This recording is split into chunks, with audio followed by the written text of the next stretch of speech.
नमस्कार दोस्तों, नील युग स्टडी चैनल में आप सब लोगों का हार्दिक स्वागत है।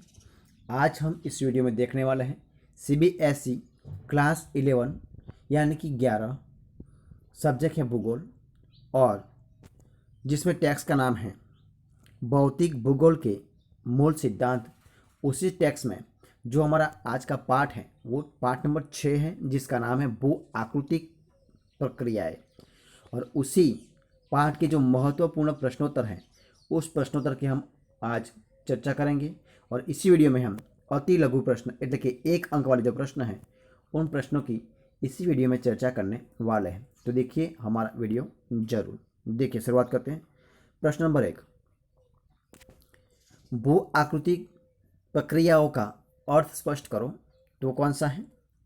तो है धरातल के पदार्थों पर अंतर्जनित व बहिर्जनित बलों द्वारा भौतिक दबाव व रासायनिक क्रियाओं के कारण भूतल में परिवर्तन करने वाली क्रियाओं को भू आकृतिक प्रक्रियाएं कहते हैं। दूसरा सवाल है मृदा निर्माण की एक महत्वपूर्ण प्रक्रिया बताओ। तो उनका आंसर है अपक्षय मृदा निर्माण की महत्वपूर्ण प्रक्रिया है।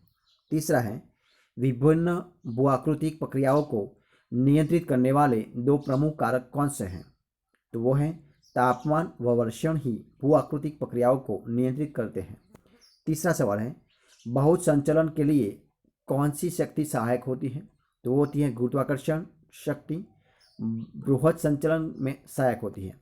अब देखिए सवाल नंबर 5, मलबा अवघाव को स्पष्ट करो। तो उनका आंसर है मलबा अवघाव तीव्र संचालन का ही एक प्रकार घटित होता है। यदि यह हिम अवघाव की तरह होता है तथा वनस्पति आवरण युक्त आर्द्र प्रदेशों में ही अधिकतर होता है। सवाल नंबर 6, निक्षेपण क्या है? निक्षेपण अपरदन का परिणाम होता है। जब ढाल में कमी आ जाती है तो निक्षेपण शुरू हो जाता है।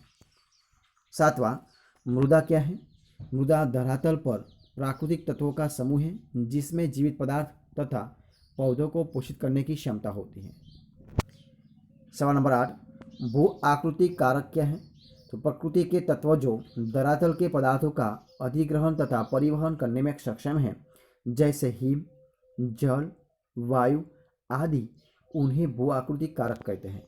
सवाल नंबर 9, पेडालॉजी विज्ञान किससे संबंधित है? तो पेडालॉजी मृदा विज्ञान से संबंधित रखता है। सवाल नंबर देखिए 10, बहिर्जनिक प्रक्रियाएं अपनी ऊर्जा कहाँ से प्राप्त करती हैं?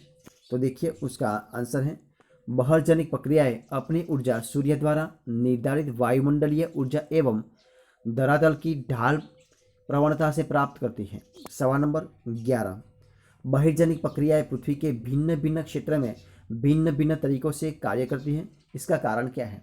तो देखिए क्या कि पृथ्वी पर पृथक पृथक स्थानों पर तापक्रम तथा वर्षण की भिन्नता पाई जाती है, इसलिए।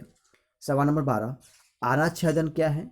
तो विभिन्न बहिर्जनिक भू आकृतिक प्रक्रियाओं जैसे अपक्षय, बृहक्षरण, संचलन, अपरदन, परिवहन आदि के कारण धरातल की चट्टानों का ऊपरी आवरण हट जाता है, इसे ही आनाच्छादन कहते हैं। सवाल नंबर 13, अपक्षय किसे कहते हैं? तो अपक्षय उस यांत्रिक, रासायनिक तथा जैविक प्रक्रिया को कहते हैं जिसके कारण शैलें एक ही स्थान पर टूटती फूटती है, इसलिए। सवाल नंबर 14, रासायनिक अपक्षय क्या है? तो रासायनिक अपक्षय को एक उदाहरणों से समझा जा सकता है। नमक की एक डली को आर्द्र स्थान पर रखने से वह गलकम कर खत्म हो जाती है। लोहे को खुले व आर्द्र स्थान पर रखने से उसमें जंग लग जाता है और धीरे धीरे नष्ट होकर मिट्टी में मिल जाता है।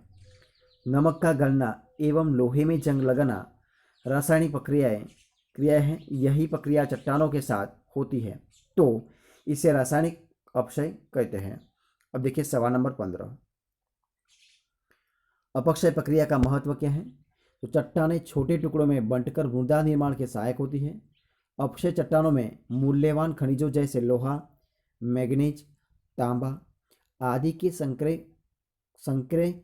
संकेंद्रण में सहायक है, क्योंकि अपक्षय के कारण अन्य पदार्थों का निक्षालन हो जाता है और वे स्थानांतरित हो जाते हैं एवं खनिज एक जगह इकट्ठे हो जाते हैं। इसलिए सवाल नंबर 16, बृहद संचलन क्या है?